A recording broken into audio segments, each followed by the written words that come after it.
यमराज, मृत्यु के देवता अगर आज आपके सामने आ जाए तो अंतक से आप किस प्रकार के प्रश्न करेंगे?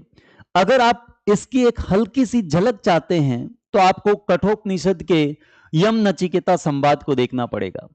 भारतीय शास्त्रों में वाजश्रवा के पुत्र 13 वर्षीय नचिकेता ने मृत्यु के देवता यमराज से वो प्रश्न किए हैं जो प्रेय और श्रेय के मार्गों के बीच विभेद पैदा करते हैं और हमें ये बताते हैं कि प्रेय की तुलना में श्रेय का मार्ग ज्यादा लाभकारी होता है।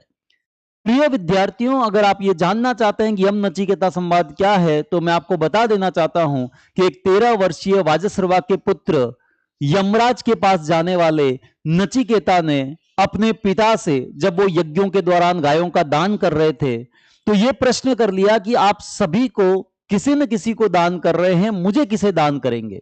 और भारतीय परंपरा पद्धति के हिसाब से पिता थोड़े गुस्से में आ गए और उन्होंने कहा कि मैं तुम्हें मृत्यु को दान में देता हूं।